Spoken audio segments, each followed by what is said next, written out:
If you're interested in the story behind the business headlines, check out Big Technology Podcast, my weekly show that features in-depth interviews with CEOs, researchers, and reformers in business and technology. Hi, I'm Alex Kantrowitz. I'm a longtime journalist, CNBC contributor, and the host of the show. I empty my Rolodex every Wednesday to bring you awesome episodes, so go check out Big Technology Podcast. It's available on all podcast apps. Would love to have you as a listener. The HP AI PC breaks language barriers instantly by translating up to 44 languages in real time, powered by the Intel Core Ultra processor. With the right tools, work doesn't have to feel like work. Learn more at hp.com/AI PC. I think that's another important mindset reframe, because when you go in and you're thinking, I'm there to sell myself, right? That's what you're doing in a job interview. That's what you're doing in a negotiation. You kind of sit up a little bit taller and you're ready to give that firm handshake. You feel like you were saying your own CEO, selling yourself because who's better to market yourself than you and advocate for yourself? I think another important, thing worth mentioning is when you're in that negotiation and you bring in the facts and you're able to articulate your career story and you show how prepared you are, that's demonstrating to the employer, one, how much you care and how much research you did. It's your opportunity to honestly show off and show, I did my market research and I spoke with people in the industry and I did a competitive analysis, whatever it might be. And you're able to show off those learnings. And like you were saying, it's just a way for you, as you're auditioning, to just show you're the right person for the job and how much you're invested and you care about this. Hey, I'm Kwame Christian, and you are about to step into the world of Negotiate Anything, the #1 negotiation podcast in the world, where we teach you how to make difficult conversations easier while getting more of what you want in the process. Each episode is packed with practical tips and strategies from the experts. We delve into negotiation, conflict resolution, and leadership skills that are crucial in both business and in life. Whether you're closing a deal, managing a team, or navigating personal relationships, Negotiate Anything provides you with the tools you need to succeed. Our conversations are real, relatable, and most importantly, rooted in practicality. So if you're ready to transform your conversations and elevate your negotiation skills, join me on Negotiate Anything. Subscribe and listen on Apple Podcasts, Spotify, or wherever you love to listen. Let's make every conversation a winning negotiation. Hey everyone, it's Kwame Christian, host of Negotiate Anything, asking you to please do not skip forward because this is not a commercial. Okay, I've got something for you. So we want to hear from you, our incredible listeners, because your feedback is super helpful in making the show even better. We've created a quick and fun form to get to know you, and this is your chance to make the show even closer to what you love. And here's the best part. If you fill out the form before December 31st, 2024, you'll be entered into a raffle to win a signed copy of my book delivered straight to your door. It only takes a few minutes, and your input will help to shape the future of Negotiate Anything. Find the form in the description of this episode, and we'll announce the winner in January. Who knows? It might be you. Thanks for helping us to make the show even better and even more connected to you. Good luck in the raffle. Gianna, thanks for joining us today. Thank you so much for having me. I'm so excited to be here. Yes, it's our pleasure. So how would you get us started by telling us a little bit about yourself and what you do? For sure. So I cover early careers at LinkedIn. I've been at the company for about 3 years now. And throughout that time, I've been reporting on Gen Z. So all of my content is by Gen Z for Gen Z.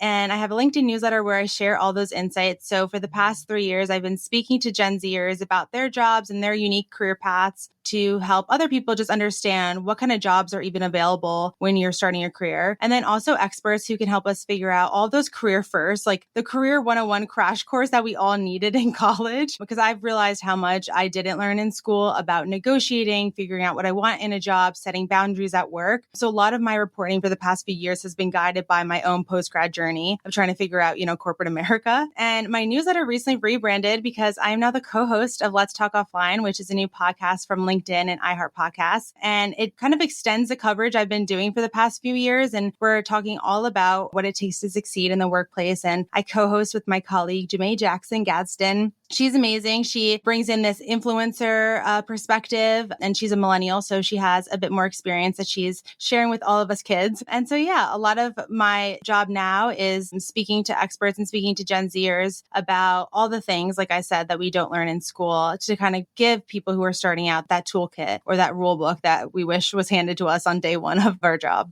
Incredible. And the work you do, I really appreciate the work that you do, because Thank you. when I think about the newsletter that we have, one of the reasons why it's successful is because I told my team to look at your newsletter and copy off your paper. Thank you. That's really sweet. That's so nice. It's great to see this podcast starting to thrive as well, because it's so important to bring this new perspective into the business world. And like you said, the education system doesn't often set us up for success as it relates to these realistic business skills that are necessary to be successful in the business world. And I know one of the topics that you cover a lot, and something that comes up quite frequently on our feed, is salary negotiation. Mm-hmm. And when you think about the folks that you interact with, the folks in your audience, your friends and whatnot, when they have conversations about salary negotiations, what do those conversations typically sound like? Yeah. When I think about my friends who have changed jobs, we're 3 years post-grad now, and a few of them have changed roles. A lot of the conversation around negotiation is this idea, do I have the right to negotiate? A lot of us starting out just feel grateful to have a job. And I think my friends really experienced this. I know I did, which impacted my negotiation, because we joined during the pandemic. So the job opportunities were slim. We were competing with 2020 grads. So the fact that we even got jobs was a blessing, and we didn't want to rock the boat. We felt, if you negotiate, do you risk losing your offer? There's so many unknowns, and a lot of us didn't go in with research. So now as my friends are changing jobs, it's informing them that yes, you have the right to negotiate. You have a seat at the table, and then making sure that they have the research and the data to present in those conversations. Yeah, I love the fact that we're starting off with the right to negotiate, because that's something that I see as a challenge in so many of these conversations. And when we think about our approach at A&I, when it comes to the negotiation, how to be successful in a negotiation, we talk about mindset and skill set, because mindset comes first. You can have all the skills in the world, but if you don't have the right mindset, you won't put those skills into action when it actually matters. And it sounds like from your conversations, people aren't talking about the X's and O's and the strategies of negotiation as the barrier. It's just overcoming that. How do I negotiate when I don't feel like I have the right to negotiate? Yeah. So when you're helping people overcome that hurdle, what advice do you typically give?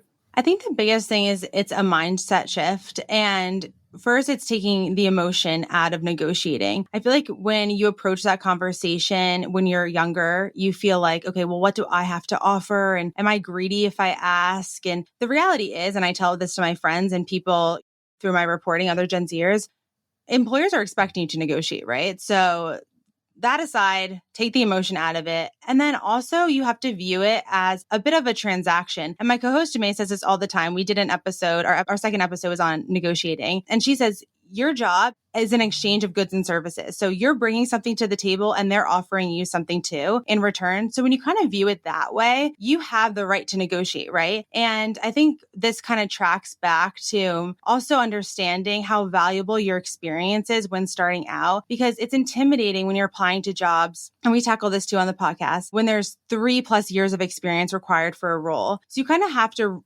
take a step back and zoom out on, your college journey and say, how can I reframe my experience if I haven't had a traditional job or a traditional internship, and say, okay, well, what volunteer work did I do? What courses did I take? What projects were I involved in? And how can I frame that and brand that as my experience and be able to articulate that in the conversation? So when you have that piece, when you feel armed with your career story and you realize I am bringing a lot to the table, then I think you feel less nervous to negotiate and feel like you have the right to. I love this. And I love that we're starting with that emotional piece. We have to find some way to overcome the emotional barriers that we're facing. And one question I like to ask when it comes to myself, when I'm trying to make a decision and I'm trying to distinguish between what is a strategic thought and what is an emotional thought, I ask myself, what would I do if I wasn't afraid, if I wasn't feeling this stress and anxiety? And then oftentimes the answer becomes really clear. And then sometimes it's easier to give other people advice than it is for us to take our own. Oh, yeah. Listen, I haven't negotiated since the first time I did 3 years ago. But when I give my friends advice, I'm like, you got to do this. But the thought of doing it myself still freaks me out. I'll be honest. Right? See, I think that's so important too, because people ask me, do I still get nervous before negotiations? The answer is yes. Like that, Yeah. it doesn't go away. You just have to manage it. Yeah. Right. And I think it's empowering 100%. to hear that you struggle with it as well, but you still go ahead and do it. And sometimes if you start to talk to yourself like you are your own best friend, and you give yourself the same advice you would give your friend, then again, it helps you to see clearly what it is that you need to do. You still need to overcome those emotions, but at least you have confidence in the decision and direction of your trajectory. Yeah, you almost have to role play a little bit. Like if I'm negotiating, I'm going to show up as my friend who I told to do X, Y, and Z, right? Like kind of take myself out of it, because I think a lot of times applying your own advice is challenging, especially when it comes to uncomfortable situations like negotiations. But you really have to kind of just like have a little bit of an out of body experience and be like, I'm coming in, I have a game plan, I'm taking the advice I would give my friends, and you have to bring in all the facts. I love that. That is great. I'll tell you another little move that I did. Sometimes when I'm struggling to make a decision of any kind, that's tough, especially when I know the right answer. I just emotionally, I'm struggling to do what I need to do. I've only given this to a few trusted colleagues or friends, like my wife too. She's used this too. I say, okay, Kwame's in video game mode. You have the controller. What should he do? You just play this game, right? And I trust the person, and I trust that they can evaluate my skill set effectively, so they know what I can do and what I need to do, and they can point me in the right direction. And I I don't know, love that. there's so many little mental tricks you have to kind of. Yeah, 100%. That's so cool. This is great. And I like this transactional mentality too. I think this is something that is not fully appreciated by people. Can you go deeper into what this means as it relates to salary negotiation? Yeah, I think the word transactional when it comes to like the workforce is a bit looked down upon when it comes to like networking, for example, right? Like you shouldn't have transactional relationships when it comes to networking. You want those to be meaningful. But I think when it comes to your job, and I think Gen Z is getting to a place where we're kind of viewing our jobs as a bit transactional, because the reality is, for a lot of people, a 9 to 5 job just doesn't cut it anymore. And we have to have side hustles. We have to have those side gigs. So you're almost looking at your job as an exchange of goods and services. And so when you kind of look at it like that, it takes the emotion out of it. And it doesn't, from the jump, I think we can get so invested. I know when I was interviewing, I was like deep in the weeds of these companies. And I was like, I got my hopes so high that I would get an offer. And then if I didn't, it felt like it just tore me down. So I think when you kind of approach it as this is just me and them, I'm bringing something to the table, they're bringing something as well. And what I have is valuable and what they have is valuable. And together we're going to have a conversation to see, what we can give and take to get to the best outcome for the both of us, right? Because negotiations are a compromise. And I think a lot of times when you're early in your career, you approach it like, oh, well, if I don't get this number that I throw out, then I failed, right? Like then it wasn't good. But the fact that you even asked is a win, one, and you're not always going to get it, right? It's give and take and finding kind of the happy medium place, because the reality is if you're the candidate they want for the job, then they want you to, get the offer. So they're going to work with you to kind of get the package that is most ideal. This is so good. And what I'm recognizing here is if we're dissecting different ways people can fail in these salary negotiations, it's actually quite empowering to recognize that most of the failures are completely within our control. Yeah. So, for instance, failure number one, not having the negotiation. That's where most people fail. They just don't start. And then failure number two, that was me. right? Exactly. Yeah. We've all been there. We've all been there. And then number two, the other thing is just recognizing that with our mentality, we might have a black and white type of limited perspective on what success is. So I have this very specific path to victory. And if it doesn't look exactly the way that I want it to, I'm done. It's over. And then I don't push forward anymore. But once you recognize, the more you involve the other side and the more flexible you are, the more likely you are to achieve something that is somewhat beneficial, then it helps you to persist a little bit more and recognize that rejection and resistance are part of the process. And it's your responsibility to have the resilience within yourself to keep on pushing and be collaborative with the other side.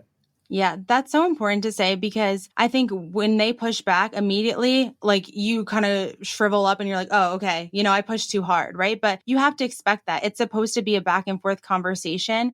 and kind of let them take the lead. I always say, like, I'm not going to be the lead on this, and let them kind of initiate that conversation, whatever it might be. And I think also what's important is not to put so much pressure on the negotiation. I think a lot of times the negotiation doesn't go well. Can I still accept the offer, right? Like if this is a company you want to work at, and we talked about this on our episode, you can say in that negotiation, like, hey, I really love this company. I'm really interested in working here. Can we like find a way to reassess this in 6 months once my performance is kind of measured? And what do you need to see in that time for me to be able to get to that higher salary that I want? Like, you're not always going to walk away with the perfect picture, but that's something that can be revisited down the line. You just have to have the conversation about it. Which is a great example of being flexible in that negotiation, because we want to shoot for the moon, be assertive and ask for more than we think we can get. It's their responsibility to protect themselves, and they will offer those counters. And then you do the best you can. And then you negotiate not only for the present, but also for the future. So when can we revisit this? What do you need to see from me in order to get to that level? Because now we're negotiating for time and the process, and we're also negotiating for information. So at the end, maybe 6 months later, when they say, yeah, we could reassess this in 6 months, you have the information to say, all right, 6 months ago, you said if I do X, Y, Z, I could be eligible. Well, I was documenting and making sure that I did X, Y, Z. So here you got to bring the receipts to that conversation and, track all those wins and successes in the first 6 months if that's what you guys agree on. Absolutely. It's powerful. And now I think as people are listening, they're saying, yeah, this is doable. And I want to make sure we highlight one of the things that you said earlier, because you said this is an exchange of goods and services. It's a transaction, because when we think about things as an exchange, then we have to accept the fact that not only does the other side have value, but we also have value. And when you think about your colleagues who started during the pandemic, that really created a bit of a scarcity mentality in their heads, because there was a true scarcity, because the market was slowing down, right? And so anything that they could get, they're very, very grateful. And we should all be grateful for the opportunity that we have. And that gratitude should not prevent us for aspiring and asking for more at the same time. And so if we can fully absorb that and believe that and have more of a mindset of abundance, while at the same time acknowledging that we too have value to bring, that again shifts our mindset and makes it more likely for us to not only negotiate, but also negotiate with confidence and push for what we need. Yes, you're grateful and deserving to get what you're worth. So grateful and deserving. That might be my first tattoo. Love it. This is great. That is great. I'll put it on my forehead and win all my situations. I'll write it out for you if you want my handwriting too. No, this is fantastic. And I remember one time helping somebody, coaching them through a salary negotiation back in the day, and just helping them to think about this like a business deal. So if you were an entity within this organization, a business just by yourself, how would you advocate? How would that change your perspective? And once you think about yourself as your own personal CEO and yourself as a business, now it has a different level of gravitas that you will bring into the negotiation, because you're saying, no, I respect you as a business person. You're advocating for your needs, and that's exactly what you should do. And for me, I respect myself as well as a business person, and I'm going to advocate for my needs, and that's what you should expect me to do too. And we can work through this. And I think one thing that people don't often appreciate is the fact that every negotiation within your company is an audition. Whether you get what it is that you want is irrelevant to the fact that you are displaying high-level professionals. And the person who is able to consistently do that, advocate for what they want while still being respectful and maintaining the relationship, it puts you in a better position, because even if they don't have the resources to give you what you want and need in the moment, you're top of mind, and it makes the next negotiation just a little bit easier. Yeah, I think that's another important mindset reframe, because when you go in and you're thinking, I'm there to sell myself, right? That's what you're doing in a job interview. That's what you're doing in a negotiation. You kind of sit up a little bit taller and you're ready to give that firm handshake. Like you feel like you were saying your own CEO, like selling yourself because who's better to market yourself than you and advocate for yourself. I think another important, thing worth mentioning is when you're in that negotiation and you bring in the facts and you're able to articulate your career story and you show how prepared you are, that's demonstrating to the employer, one, how much you care and how much research you did. Like it's your opportunity to honestly show off and show, I did my market research and I spoke with people in the industry and I did a competitive analysis, whatever it might be. And you're able to show off those learnings. And like you were saying, it's just a way for you, as you're auditioning, to just show you're the right person for the job and how much you're invested and you care about this. That's powerful. Hello, my friends. Before we get back to today's episode, I want to ask you a question. Have you ever wondered how to elevate your team's negotiation game and how you can help the folks on your team have better, difficult conversations? At the American Negotiation Institute, we offer transformative keynotes and workshops tailored to empower professionals with top-tier negotiation and conflict resolution skills. Whether it's a keynote for your next event or hands-on training for your team, we've got you covered. Don't just negotiate. Master the art with the American Negotiation Institute. Click the link in the description to find out more. Elevate, negotiate, and succeed. Introducing the HP AI PC, your powerful AI assistant. Easily search through personal files, gain valuable insights, and make smarter, more informed business decisions. Unlock the future of work today with the HP AI PC, powered by the Intel Core Ultra processor. With the right tools, work doesn't have to feel like work. Learn more at hp.com/AIPC.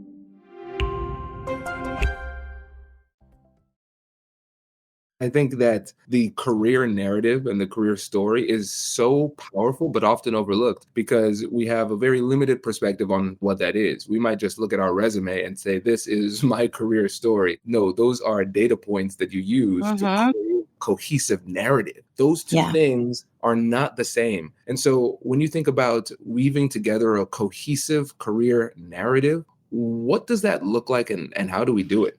Yeah, I like to think about this in terms of like personal branding, which is a very abstract idea to a lot of people. But I like to think about it like if somebody said, tell me about yourself, or somebody said, give me your elevator pitch, what would you tell them? Right. And how do you connect the dots? I think a lot of times you share your resume and you expect an employer to be able to say, oh, well, I see how they got from this place to this place, or I see how that course fits into the story of their career, but it might not be apparent. So one, you need to be able to articulate that in an interview. And also your cover letter, if you're submitting one, is an opportunity to like literally write out that story. So I think it's going back and kind of like researching yourself and saying, okay, what courses have I taken? What experience do I have? And how can I frame that in a way that meets this role, right? So what job responsibilities does this role entail? What are some of the requirements for the job? What skills are necessary? And being able to say, hey, this is who I am. This is what I studied. This is the experience I'm bringing to the table. This is what I'm passionate about. These are my skills. These are my interests. And here's how I think that can apply to the job, right? So if you articulate it in a certain way, if you sell yourself in a certain way, nobody's going to come in and like start poking holes and be like, well, actually, like what's the data to support that? Or what's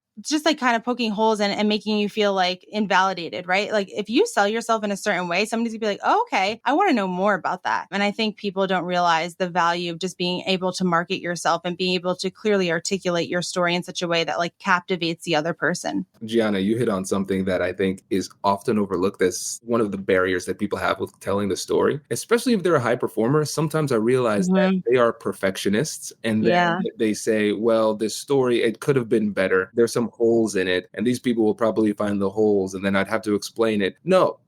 Can we just pause and recognize how weird it would be if you are telling your life story and somebody who does not know your life story is like, Gianna, that did not happen, prove it? That's a red flag. I don't want the job. I'm out. Never mind. I'm walking away. That would be weird. And I think people often are hesitant to create and share their powerful life narrative because they're afraid that there are elements that are just unbelievable. But again, if you have the data to substantiate it and just the confidence to communicate it, then people will believe it because they have no reason not to. Yeah, I 100% agree. Yeah, this is great. And now let's say, hypothetically, imagine there's somebody in the audience who's saying, all right, Gianna, well, maybe you could help me with this situation. Maybe there's somebody out there who is looking to get a promotion and they are struggling to understand exactly how to have that conversation. What advice would you have for somebody who's in that situation? I love this question. And this is something we actually touched on. Let's talk offline, because at this point in my career, promotions are the conversation we're having. And I think this also can be a really uncomfortable conversation because you don't know how to go about it with your manager. And so what we talked about on the podcast is like these conversations need to happen like a year or so in advance, like at least 6 months before, to kind of lay the foundation for that promotion. And similar to this idea of like, yes, you have the right to ask. You have the right to advocate for yourself in a promotion like you do in a negotiation. It's important to remember that. And you also need to kind of approach it by giving your manager the most ammunition possible. A lot of times, and I honestly felt like this when I started, you think, oh, well, they have visibility into my work. They know exactly what I'm doing. But that's not always the case. Depending on the team that you're working on, you might not have as much visibility to your manager. Maybe you don't have a weekly touch base, but if you do, and totally recommend setting that up if you don't, use those one-on-ones as career goal setting conversations so that you make sure you're on track for that promotion and voice that. Say, I think at this point, this is the time where I feel, I've grown in my role and now I've taken on these responsibilities and I'm ready for kind of the next challenge. How can you help me get there? And what do I need to do to get to that spot? And in those one-on-ones, kind of bring, the facts, share, this is what I did this week. These are the metrics that I hit. Here are some of the key wins, and package that up to your manager after at the end of the week and say, hey, here's what we talked about, and make sure you're keeping track of that too. I have a personal wins and learnings folder or channel on Slack that I literally just message myself, and I have a reminder go off every week and to tell me to track stuff. And if I ever write something up for somebody else, I'll throw the blurb in that channel just so I remember when it comes to my performance review and those conversations. So I think you need to just give your manager enough ammunition to go to bat for you and like do the work for them so they're able to have the conversation on your behalf. Because it's really unsettling knowing that people are having those conversations in rooms that you're not in, but you can help sway those conversations by giving them the research and giving them the data that they need to kind of put you up for that next promotion. This is so good. And you're absolutely right. And I think that one thing that often young professionals do is they overestimate the power of their memory retention. Yeah. Because they say, look at this win. I'm 5 years out. This is a massive win. No way I'll forget this. You will. Oh my God. When I wrote my first performance review, I was like, what have I been doing for the past year? I don't even know. Mm-hmm. It was hard.